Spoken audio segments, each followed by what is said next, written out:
हो गया स्टार्ट?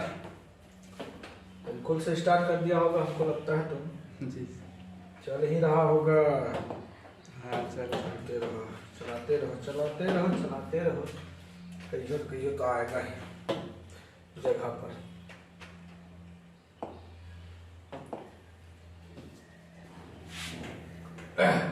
चलिए ठीक है, तो शुरू करते हैं। आज आप लोगों का शुरू होगा मनोविज्ञान, साइकोलॉजी क्लास 12।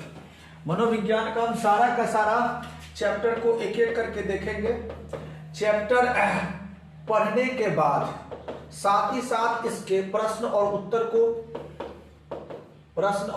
को देखना है।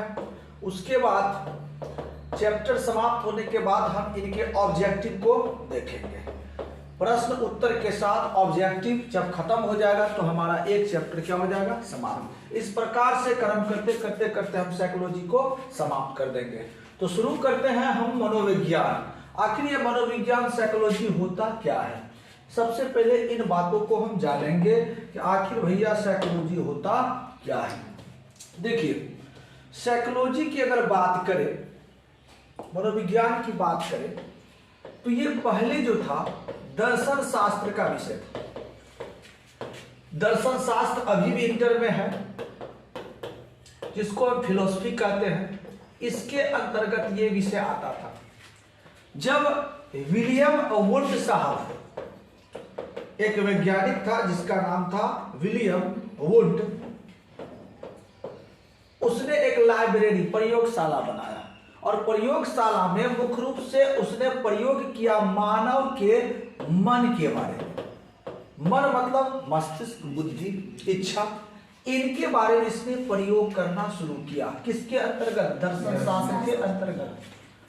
जब प्रयोग करना शुरू किया तो इसने मानव के मन से संबंधित अनेक प्रकार का सिद्धांत प्रस्तुत करना शुरू कर दिया। बहुत सारी बातें प्रयोग के आधार पर इनको मिलने लगा और इसने यहीं पर से दर्शन शास्त्र से मनोविज्ञान को क्या किया? अलग कर दिया कि नहीं, दर्शन शास्त्र के अंतर्गत अब मनोविज्ञान नहीं रहेगा, बल्कि मनोविज्ञान एक पार्टिकुलर सब्जेक्ट होगा। और तब से जाके मनोविज्ञान क्या होने लगा? एक सब्जेक्ट के रूप में पढ़ा जाने लगा। नहीं तो पहले ये दर्शन शास्त्र का हिस्सा हुआ करता था। अब मनोविज्ञान होता क्या है? मनोविज्ञान अगर आप साधारण भाषा में इनको कहेंगे तो मनोविज्ञान जो होता है वो मन का विज्ञान होता है। और यदि आप विज्ञान की बात करें, साइंस, तो साइंस का परिभाषा अगर थोड़ा सा संक्षेप में लेंगे तो विशेष ज्ञान, किसी भी व्यक्ति, वस्तु आदि का विशेष ज्ञान ही क्या कहलाएगा? विज्ञान। और विज्ञान यहाँ पर किसका पढ़ना है? मन का, इसलिए ये हो गया क्या? मनोविज्ञान। तो मनोविज्ञान के अंतर्गत हम पढ़ेंगे क्या? मनुष्य के मन की अवस्था, अलग अलग अवस्थाएं होती है, उन अवस्थाओं को पढ़ेंगे। अवस्था के साथ साथ इनकी दशाएं और दशाओं के साथ साथ इनके प्रभाव, आखिर क्या इन मानव मस्तिष्क पर या मानव के मन में क्या क्या प्रभाव पड़ता है। अवस्था, दशाएं, प्रभाव, इन सारे चीजों का जहां अध्ययन करेंगे वो शाखा कहलाएगा मनोविज्ञान। मन, बुद्धि, मस्तिष्क, इसके अंदर क्या क्या अवस्थाएं होती है, क्या क्या प्रभाव। कोई अगर गरज करके बोले तो हमारा मन, मस्तिष्क किस प्रकार का व्यवहार करेगा। प्यार से बोले तो क्या होगा, दुख हो जाए तो क्या होगा, खुशी हो जाए तो क्या होगा। लोग खुशी से भी पागल होता है और दुख में भी पागल हो जाता है। हंसते हंसते, कोई कहा उसका बेटा IAS बना, हंसते हंसते हंसते हंसते पागल हो गया। कैसे हो गया? किसी को इतना दुख हुआ, दुख से ही बेचारा पागल हो गया। कैसे हो गया?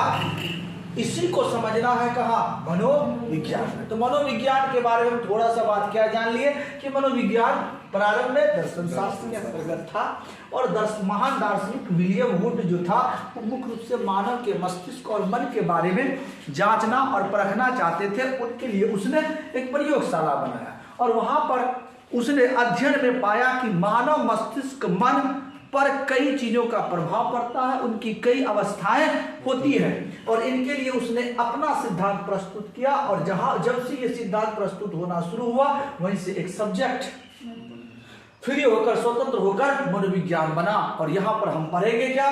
मन की अवस्था, दशाएं और प्रभाव। चलिए शुरू करते हैं।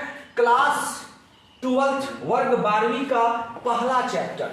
पहला चैप्टर क्या है? आप देखिए, आपका पहला चैप्टर लिखा हुआ है मनोवैज्ञानिक गुणों में विभिन्नताएं। मनोवैज्ञानिक गुणों में विभिन्नताएं, अलग अलग मानव का बुद्धि जो होता है वो एक नहीं होता, समान नहीं होता। क्या होता? अलग अलग। आप देखेंगे समाज में कि कोई बालक प्रतिभाशाली है, विद्वान है, बुद्धिमान है, और उसी उम्र का दूसरा बालक को कहीं देखेंगे तो कहिए वो पूरी मंद है, जिसको आप भोदू कहिएगा। बंद करो, बंद करो।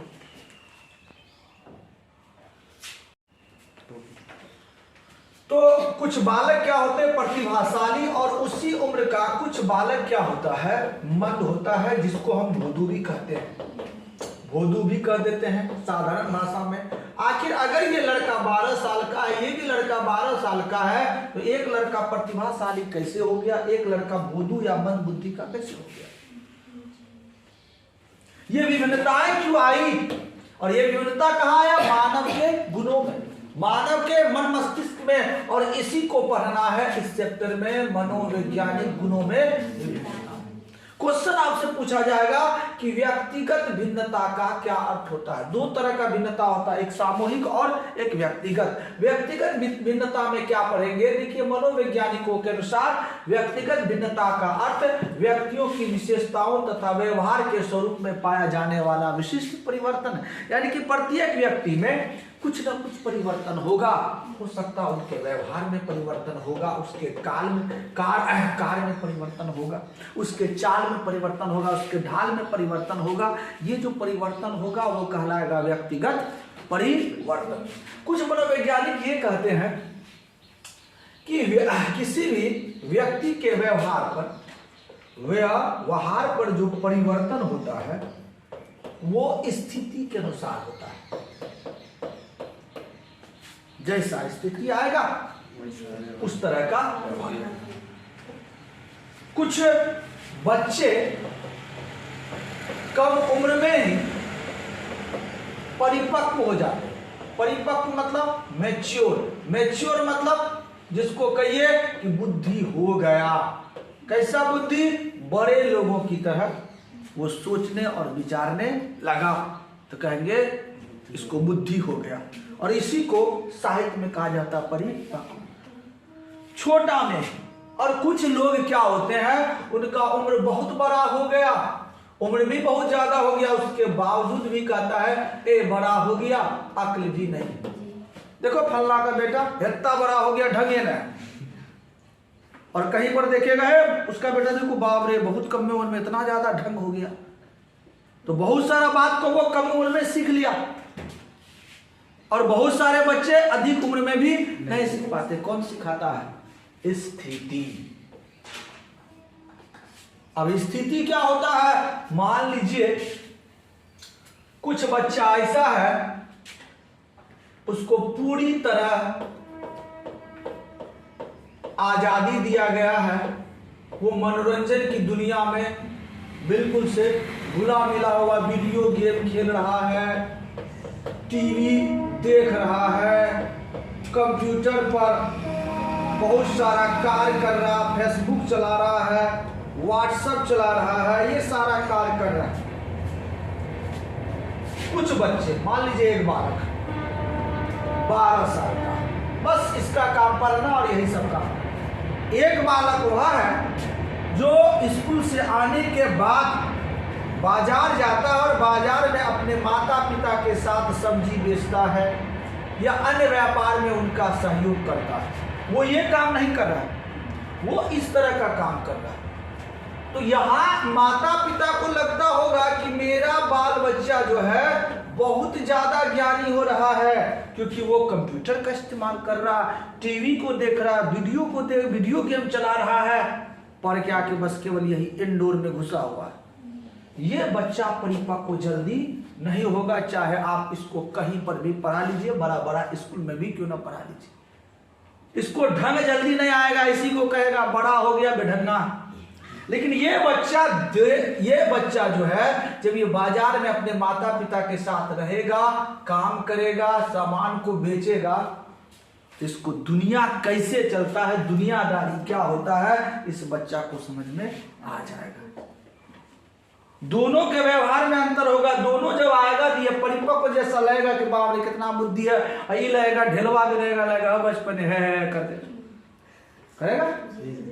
तो क्या सिखाया, इसके व्यवहार में कितना परिवर्तन लाया, कौन लाया, इसका स्थिति। ये आराम पसंद लोग था, इसका स्थिति आराम पसंद वाला था, इसलिए ढलवा निकला।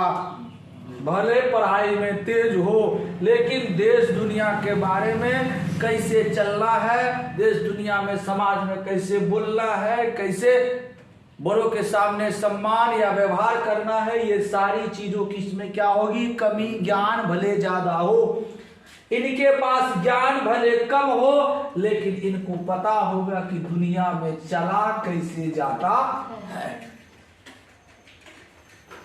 किताबी ज्ञान ज्यादा इनके पास होगा, नैतिक शिक्षा की कमी होगी। किताबी ज्ञान कम होगा, लेकिन नैतिक शिक्षा भरपूर होगी। ऐसे बच्चों को परिपक्व बच्चा कहा जाएगा, मैच्योर, और इनको कहा जाएगा अनमैच्योर। और इसने इन दोनों का कंडीशन क्या था, दोनों की स्थिति। ये बात बहुत सारे मनोवैज्ञानिकों ने माना है कि मानव के व्यवहार पर सबसे ज्यादा जो प्रभाव पड़ता है वो किसका पड़ता है, स्थिति का, परिवेश का, वो किस माहौल में रह रहा है। और इस सिद्धांत को कहा गया स्थितिवाद। सामने क्वेश्चन है, स्थितिवाद क्या है? स्थितिवाद क्या है, आपका आंसर सामने है। क्या है कि कुछ मनोवैज्ञानिकों का मानना है कि हमारे व्यवहार स्थिति परक कारकों से निर्धारित होती है। स्थिति परक कारकों, स्थिति के अनुसार हमारा व्यवहार उस ढंग से हो जाता है, यही स्थितिवाद कहलाता है। समझ गए? अब मनोवैज्ञानिकों ने सोचा कि अब थोड़ा सा मानव की बुद्धि को भी देख लिया जाए कि आखिर ये सारा कार्य, तो जो व्यवहार है वो डिपेंड किस पे करेगा, बुद्धि पर।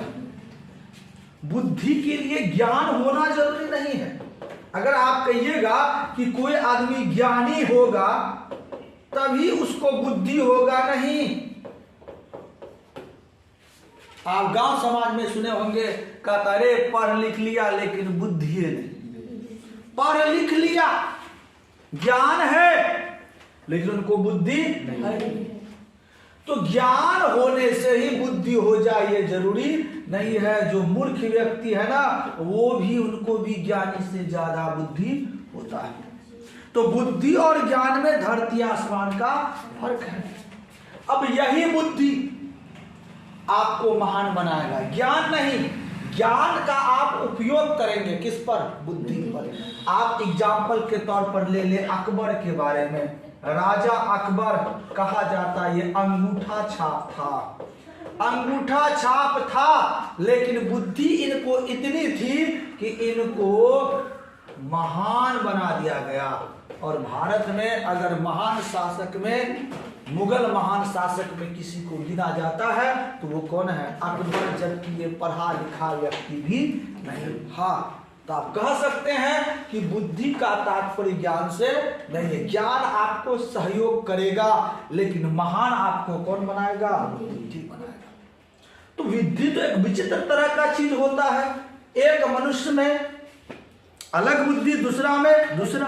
अब बुद्धि तो सभी में तो सेम होना चाहिए, नहीं होता है, सबों का अलग अलग होता है। ऐसा क्यों? उसी को समझने के लिए अलग अलग वैज्ञानिकों ने बुद्धि के लिए अलग अलग प्रयोग किया, अलग अलग परिभाषाएं भी दी।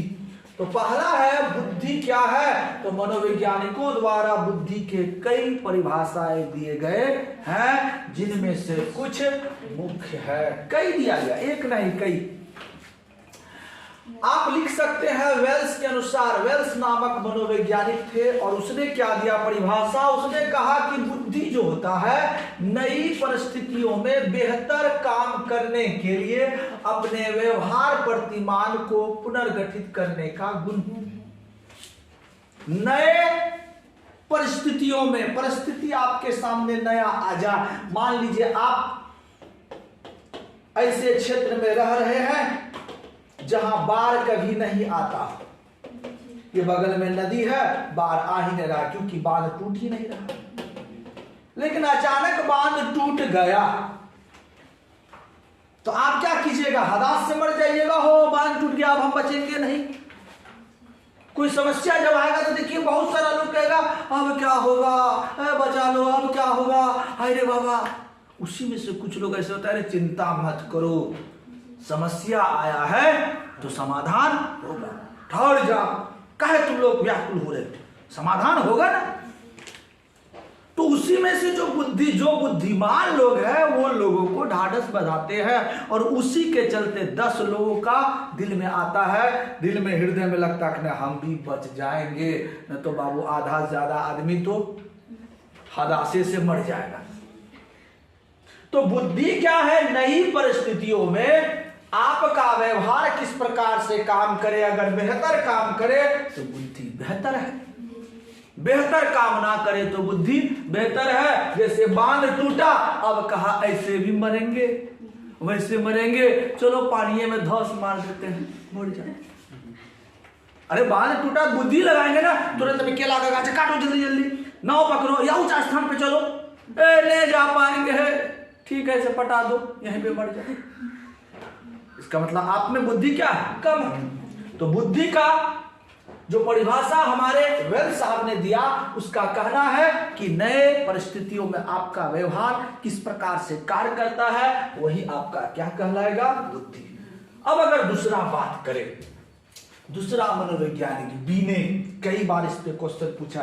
क्वेश्चन कैसे पूछ देता है ऑब्जेक्टिव में कि अच्छी तरह निर्णय लेना, भली प्रकार समझना, ठीक प्रकार से तर्क करना बुद्धि की अनिवार्य क्रियाएं हैं, यह कथन किसका है। ऑप्शन में दे देगा हल्ला, चिल्ला, हिलना, एगो और दे देगा टिल्ला। तो आपको क्या मारना है, बीने। कई बार ऑब्जेक्टिव में ये सब चीज पूछा जाएगा। तो बीने के अनुसार बीने साहब क्या कहे, बीने कहते हैं बुद्धि के बारे में कि अच्छी तरह निर्णय लेना, जब भी कोई समस्या आएगा या किसी तरह का प्रश्न होगा, किसी तरह का कार्य करना होगा, वहां पर आप अच्छा निर्णय लीजिएगा तो आपकी बुद्धि क्या होगी, अच्छी। भली प्रकार से समझना, कोई कह रहा है वो क्या कह रहा है, उसका कहने का उद्देश्य क्या है, संदर्भ क्या है, इन बातों को समझना बुद्धि। अब कुछ लोग ऐसा है कि उसको लाख समझाओ समझने वाला नहीं है, तो वैसे लोग के लिए एक शब्द बना है जिसका नाम क्या है, मूर्ख। गलती करेगा लेकिन समझा ना उसको, कहेगा नहीं बतवा तोड़े रही किंतु खुटवा ओजे गरी। ऐसे टाइप के जो लोग होते हैं वो बुद्धिमान नहीं, वो क्या होते हैं, मूर्ख होते हैं। ठीक प्रकार से तर्क करना बुद्धि की अनिवार्य क्रियाएं हैं, तर्क करना। अब अगर कोई प्रश्न हमसे पूछा तो हम जो जवाब देंगे तार्किक जवाब देंगे, उसका जो समुचित उत्तर होगा उसमें जवाब देंगे। ये नहीं कि बहुत सारे लोगों को क्या होगा, अब तुम प्रश्न पूछ लिया, अब उसको नहीं आएगा तो गुस्सा कर तुमको गाली भी देने लगेगा जीतने के लिए, यहां तक कि मारपीट में भी उतर जाएगा। वैसे लोगों को भी मनोविज्ञान के अनुसार मूर्ख व्यक्ति माना जाता है। अगर वो प्रश्न किया है तो आप विनम्रता पूर्वक तर्कपूर्ण जवाब आप देंगे, तब आप बुद्धिमान व्यक्ति कहलाएंगे। तो बीने के अनुसार बुद्धि की परिभाषा अच्छी तरह निर्णय लेना दूसरा था। रेवर के अनुसार, अब रेवर साहब क्या कहते हैं एकदम संक्षेप में, रेवर साहब का कहना है कि अमूर्त चिंतन की योग्यताएं, अमूर्त चिंतन की योग्यताएं, ऐसा चिंतन जिसके बारे में आम लोग नहीं जानता, उसके बारे में आप सोच लेते हैं, विचार कर लेते हैं, क्या करना चाहिए क्या नहीं करना चाहिए, वही कहलाएगा क्या बुद्धि। ऐसी योग्यताएं हैं तो बुद्धि है, योग्यताएं नहीं है तो बुद्धि नहीं। समाज में ही कहीं किसी के यहाँ शादी होता है तो वहाँ पर 10 लोगों को बुला के लाया जाता है, पंचायती उसको कहते हैं। वहाँ पर प्रश्न उठता है कि कैसे किया जाए, क्या क्या किया जाए, उसको कैसे किया जाए, क्या करना पड़ेगा। उसमें कुछ बुजुर्ग लोग जो अनुभवी लोग होते हैं वो बताते हैं कि ऐसे करोगे तो ठीक रहेगा, वैसे करोगे तो ठीक रहेगा। वो जो प्लानिंग जिसके पास है उन्हीं को हम क्या कहेंगे, बुद्धि। ये शब्द किनका है, रेवर के अनुसार। अनेकों परिभाषाएं बुद्धि, ये आपका 3 परिभाषा हमने आपको यहाँ पर बताया। अगर आपसे क्वेश्चन पूछ दे बुद्धि क्या है तो आप तीनों लिख सकते हैं या कोई एक लिख के भी निकल सकते हैं। चलिए थोड़ा सा अब आगे और बढ़ते हैं। तो शुरू हो गया बुद्धि। अब यहां पर हम जानेंगे बुद्धि और ज्ञान। बहुत सारे लोगों ने कहा हमें ज्ञान की प्राप्ति हो गई, ज्ञान की प्राप्ति हो गई, ज्ञान की प्राप्ति हो गई तो आप बुद्धिमान हो जाइएगा, ये जरूरी नहीं। ज्ञान की प्राप्ति होने से बुद्धिमानी होने की निशानी बिल्कुल भी सार्थक नहीं होगा, सही नहीं होगा कि ज्ञान है तो बुद्धिमानी होगा। नहीं, बुद्धिमान अलग चीज होता है और ज्ञान अलग चीज होता है। यहां पर प्रश्न आपका उठेगा और प्रश्न पूछेगा कि बुद्धि तथा ज्ञान में अंतर बतावे। क्वेश्चन पूछा है, पूछ देगा कि बुद्धि तथा ज्ञान में अंतर बतावे। बुद्धि क्या होता है, ज्ञान क्या होता है। तो बुद्धि और ज्ञान में निम्नलिखित अंतर होंगे, ऐसा आप लिखेंगे। आंसर तो आपको लिखना है, बुद्धि और ज्ञान में निम्नलिखित अंतर होता है। जब आप इसका आंसर लिखेंगे तो एक तरफ आपका बुद्धि होगा, एक तरफ ज्ञान होगा। देखिए बुद्धि और ज्ञान में अंतर आप क्या देखिएगा, यहां लिखा गया है, यहां बुद्धि होगा। बुद्धि जो है व्यक्ति की जन्मजात क्षमता है। बुद्धि जो है व्यक्ति की जन्मजात क्षमता है। अगर बच्चा ना भी पढ़े, ज्ञान प्राप्त ना भी करे, उसके बावजूद भी उम्र के हिसाब से उसको ऑटोमेटिक बुद्धि हो ही जाता है। बच्चा देखिए पहले छोटा रहता, थोड़ा सा बड़ा होकर उसको पता चल जाता है ये मेरा माँ है, ये मेरे पिताजी। कुछ और बड़ा होकर उसको पता चल जाता है ये मेरे दादाजी है, ये दादी जी है। वो सुन करके ही समझ लेता है ये नाना है, ये नानी है, ये भैया है, ये बहन है, ये दीदी है। बच्चा ऑटोमेटिक, क्या उसको कोई बताया गया है, कहीं लिखा के बताया ए लिखो रे बहो ना बहन, ये तुम्हारा बहन है, सिखाया है? नहीं, वो ऑटोमेटिक माहौल से सीख लेता है। और ऑटोमेटिक माहौल से सीखना ही क्या कहलाएगा, बुद्धि। वो जन्मजात होता है, शुरू जैसे हुआ वहां से ही वह अपने परिवेश से कुछ न कुछ सीखने लगता है, उसी को आप क्या कहिएगा, बुद्धि। ज्ञान क्या होगा, ज्ञान व्यक्ति की जन्मजात क्षमता नहीं होती है। अब कहेगा कि बल्ब बनाने का ज्ञान, बल्ब है और उसको बनाना है, एक बल्ब है इसको बनाना है, क्या सबको ये हो सकता है? अब बल्ब बनाने के लिए हमको इनके बारे में पढ़ना होगा।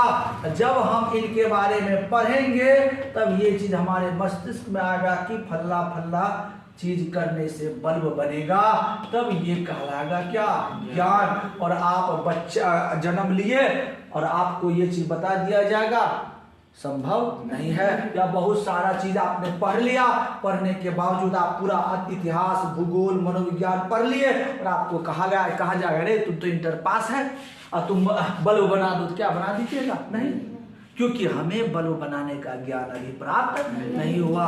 तो ज्ञान जो है वो समय के साथ, आयु के साथ होता है, ये जन्मजात नहीं होता है। ज्ञान डालने पर होगा, ये अपने आप होने वाला नहीं है, जबकि बुद्धि अपने आप होगा।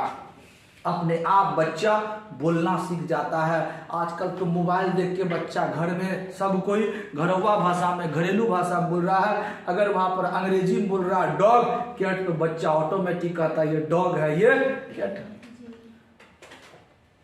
लोग भोजपुरी अंगिका में बोलते हैं और वहां पर मोबाइल में हिंदी बोलता है तो बच्चा ऑटोमेटिक हिंदी बोलने लगता है, सीख लेता है। जब उसको कोई सिखाया नहीं है, उसने परिवेश से, परिवेश क्या हुआ मोबाइल टीवी को देखकर उसने सीख लिया।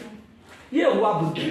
दूसरा क्या है, अगर आप दूसरा अंतर लिखे तो बुद्धि में आत्म अवलोकन की, बुद्धि में आत्म अवलोकन की क्षमता पाई जाती। आपको कोई व्यक्ति कुछ बात बोला, बोलने के बाद जो बात व्यक्ति आपको कुछ बोला तो वो बात आपके अंदर में लगा होगा, तब आप ये सोचिएगा कि आखिर इसने हमको ये बात क्यों कहा, क्यों आखिर इस तरह का भाषा उसके मुंह से निकला। अब कुछ लोग क्या होता है कि जैसे बोला हमारा दिल में ठेस लगा, हम फाइट उठाए, दे मुक्का मारपीट चालू। तुम काहे बोला? बोलने के पीछे भी तो कोई ना कोई बात होगा। जिसने ये बात समझ लिया कि उसने हमें ये क्यों बोला, तब जाके हम उसका प्रति उत्तर देंगे, तब वो कहलाएगा क्या, बुद्धि। यानी कि उसमें आत्ममंथन की क्षमता, आत्म अवलोकन की क्षमता पाई जाती है। जो ज्ञानी होता है कहता है ज्ञान में आत्म अवलोकन की क्षमता नहीं पाई। देखना सीबीएसई में एग्जाम में पढ़ने वाला बच्चा, छोटा बच्चा, यहाँ तक कि 8-9 क्लास वाला बच्चा है, उसको अगर थोड़ा गांव में, अगर वो गांव में आया है, बोले अरे 10 आदमी को पानी पिला दो, वो बच्चा चिढ़ जाएगा, हमने करेंगे। वो बच्चा को वही मोबाइल दे दो, वीडियो गेम तो खूब खेलेगा। और गांव का छोटा छोटा पटखुरा बच्चा है, उसको कहो कि पानी पिलाओ, आसानी से पिला देगा, पूरा भोज में कहो पिला देगा, वो चिढ़ेगा नहीं। और वो क्या होगा, चिढ़ जाएगा, क्योंकि उसको ज्ञान है, बुद्धि नहीं। बुद्धि कहां से सीखता है, माहौल से। और ये पूरी तरह से पैक रहता है स्टार्ट का बच्चा। अगला नहीं, बौद्धिक क्षमता एक सीमा तक स्थिर होती है। बौद्धिक क्षमता एक सीमा के बाद ये क्या हो जाता है, स्थिर हो जाता है। ऐसा करना चाहिए, ऐसा नहीं करना चाहिए, बस यानी कि एक प्रकार से ये व्यवहारिक चीजों को सिखाता है, सोचने की क्षमता को ये बढ़ाता है। लेकिन ज्ञान मरते समय तक भी आपको किसी न किसी चीज का ज्ञान होगा। कहता है यहाँ पर छूट गया, इसकी कोई भी सीमा निश्चित नहीं होती है। जब आप मरिएगा तो मरने के समय आपको ज्ञान होगा। जिस व्यक्ति को कभी ज्ञान नहीं हुआ, सब समय अपने आप को सही माना, लाख लोग बुरा उसको कहे, उसके बावजूद वो कहा ना हम सही हैं, जब वो मरने के समय आएगा तो उसको ज्ञान होगा कि नहीं, वास्तव में हम गलत थे। ज्ञान होगा। अंतिम समय तक ये चीज होता है जी। अगला, बुद्धि ज्ञान पर निर्भर नहीं करता। बुद्धि ज्ञान पर निर्भर नहीं करता। हमने आपको बताया कि जरूरी नहीं कि ज्ञानी व्यक्ति को ही बुद्धि होगा। अकबर अंगूठा छापता, उसके बाद भी उसने अपने साम्राज्य को बहुत बेहतर ढंग से चलाया। इसका मतलब बुद्धि ज्ञान पर निर्भर करने वाली नहीं है। और यदि आपको बुद्धि है, सोच समझ है, तब आप ज्ञान को और बेहतर ढंग से सीख सकते हैं। तो ज्ञान बुद्धि पर आश्रित होता है। अगर बुद्धि नहीं है तो उसको कितनों पढ़ाओ, अच्छा से वो नहीं पढ़ पाएगा। भले उसको ज्ञान हो जाएगा, लेकिन उस ज्ञान का वो सार्थक प्रयोग नहीं कर पाएगा। लेकिन बुद्धि है तो उस ज्ञान का वो सार्थक प्रयोग करेगा, क्योंकि उसने कहेगा हम ये चीज पढ़े हैं, इसके हिसाब से ऐसा करना नहीं चाहिए। ठीक, तो आपसे क्वेश्चन अगर पूछा जाएगा कि बुद्धि तथा ज्ञान में क्या अंतर है, तो आप आसानी से इसका जवाब दे सकते हैं।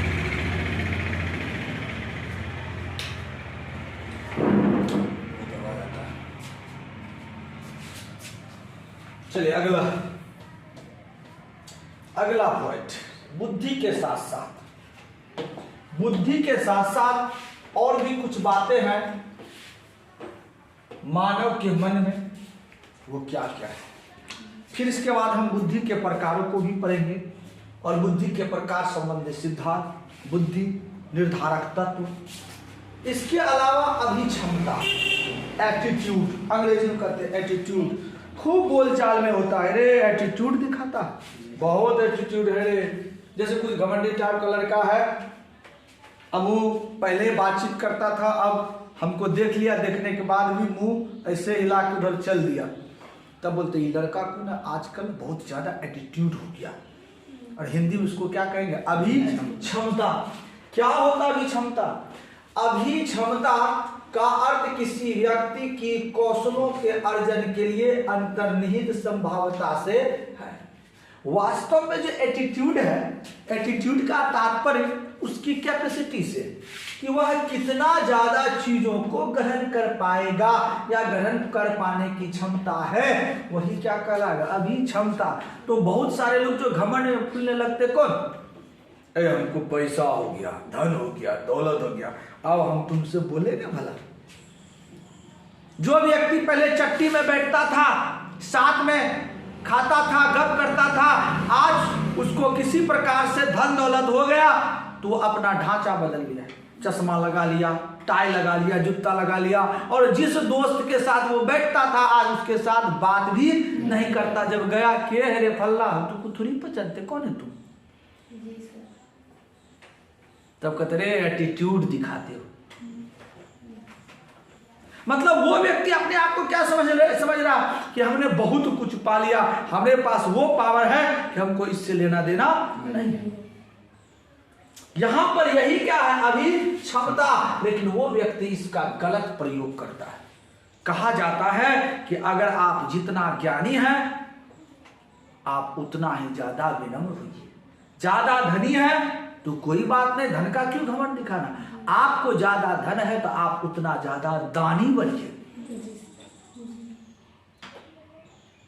डॉक्टर है तो गरीब मरीजों की सेवा कीजिए। ज्ञानी है तो ज्ञान को बांटिए, ना कि ज्ञान को अपने अंदर रखिए। भले लोग उसको एटीट्यूड कहता है, लेकिन वास्तव में वो एटीट्यूड नहीं है। एटीट्यूड का अर्थ होगा, विक्षमता का अर्थ होता है कि उसके पास ग्रहण करने की क्षमता है, और ग्रहण करने के बाद वो विनम्र होगा। जैसे आम के पेड़ में यदि बहुत ज्यादा आम लग जाए तो वो आम का पेड़ इठला के खराने हो जाता है, क्योंकि वो झुकता है। झुकना सीखना होगा। जब तक आप झुकना नहीं सीखिएगा तब तक आप ज्यादा से ज्यादा पाना नहीं सीखिएगा। तभी क्षमता आपका ये है। अगला आप देखिए, अभिरुचि। अभिरुचि का अर्थ किसी व्यक्ति द्वारा दूसरी क्रियाओं की अपेक्षा किसी एक अथवा एक से अधिक विशिष्ट क्रियाओं में स्वयं को अधिक व्यस्त रखने की वरीयता से। क्या कहा अभिरुचि? अभिरुचि को साधारण भाषा में कहिए रुचि, कि तुम्हारा रुचि क्या है। मान लीजिए आपको खाने के लिए यहां दिया सादा रसगुल्ला, और बगल में दे दिया आपको काला रसगुल्ला।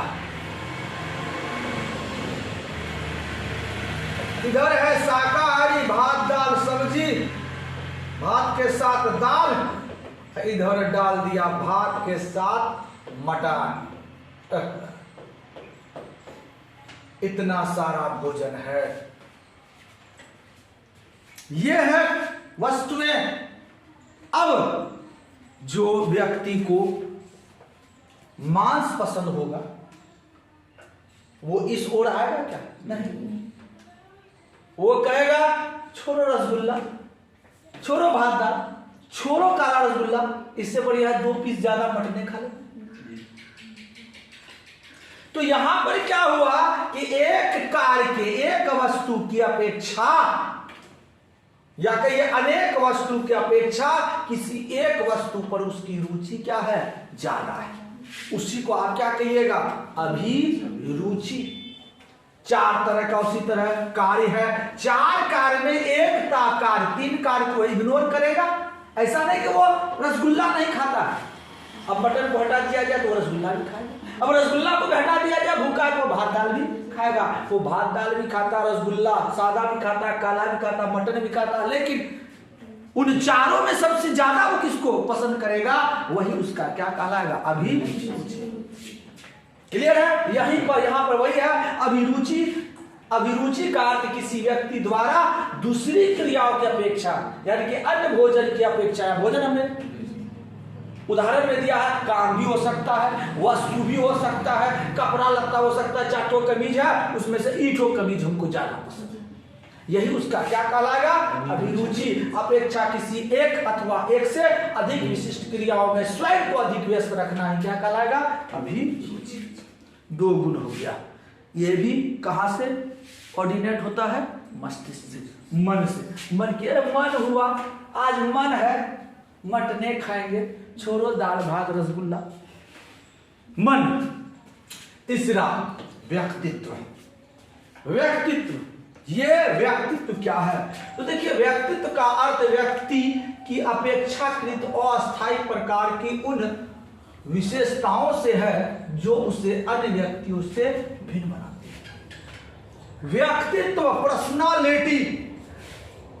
पर्सनालिटी आप डेवलप तब कीजिएगा जब कई लोगों के बीच आप रहते हैं और आप में वह विशेषताएं हैं, वो गुण मौजूद हैं जो यहाँ के लोगों में नहीं है। तब आपको लोग जानेगा कि फल्ला आदमी इसके बीच में से बहुत अच्छा गाना गाता है। गाना गाने में बेहतर पर्सनालिटी वाला व्यक्ति।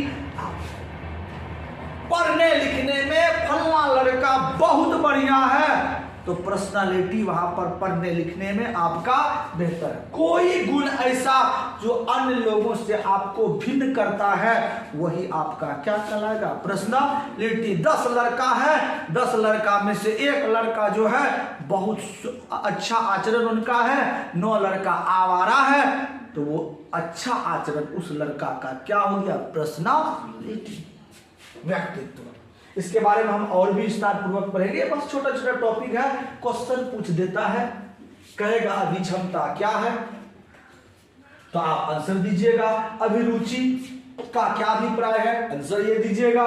व्यक्तित्व से आप क्या समझते हैं, आंसर ये दीजिएगा। छोटा छोटा 2 नंबरिया। आजकल 2 नंबरिया क्वेश्चन का बहुत ज्यादा क्रेज हो गया। अब आइए मूल्य, वैल्यू। वैल्यू, वजन, मूल्य। एक व्यक्ति बैंक गया, दूसरा व्यक्ति भी बैंक गया। एक व्यक्ति ए है, दूसरा बी।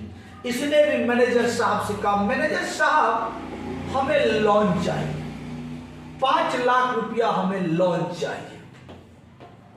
ठीक। एक व्यक्ति किसान है, गरीब किसान, एक व्यक्ति अमीर किसान है, जमींदार है, बहुत ज्यादा जमीन है, इसको 100 बीघा जमीन है और इसको 2 कट्ठा जमीन है। गया मैनेजर साहब के सामने, मैनेजर साहब 5 लाख हमको लोन चाहिए। मैनेजर साहब किसको लोन देगा? लोन किसको देगा? 100 बीघा वाले व्यक्ति को। 2 कट्ठा वाला व्यक्ति को क्यों नहीं देगा? ये भी तो मनुष्य था, इसलिए नहीं देगा क्योंकि इनका जो मूल्य है वो कम है इससे। ये तो हमने जमीन की बात करी। अब यही मूल्य क्रेडिट में भी होता है। आचरण। दुकान गए, 2 लड़का गया दुकान, एक ए दूसरा बी, यहां खरीदना है 1 पॉकेट बिस्कुट। अब ये कहा, ए बिस्कुट दीजिए ना उधार में, कल दे देंगे, दुकानदार का तुमको नहीं देंगे, भाग। और दूसरा ये 10 रुपया का लेने गया, दूसरा 20 रुपया का लेने गया, ए कल दे देंगे, इसको तुरंत में निकाल के 2 बिस्कुट इनको दे दिया, इनको नहीं दिया। कहीं न कहीं समाज में इसका आचरण क्या होगा? खराब होगा।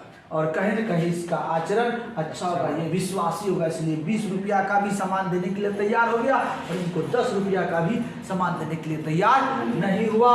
यही इनका क्या है? वैल्यू, मूल्य।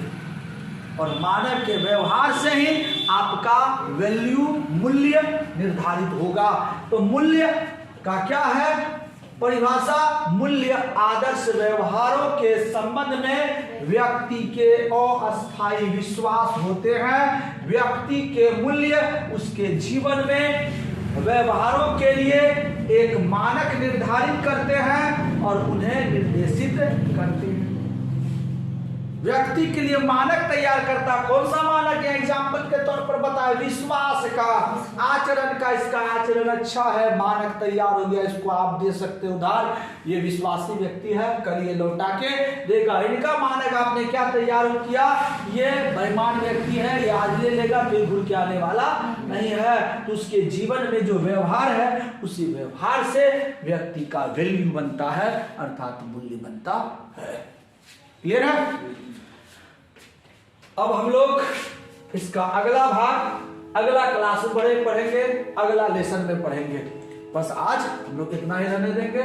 सेकेंड पार्ट में हम इसका अगला प्रश्न, अगला टॉपिक लेकर आएंगे।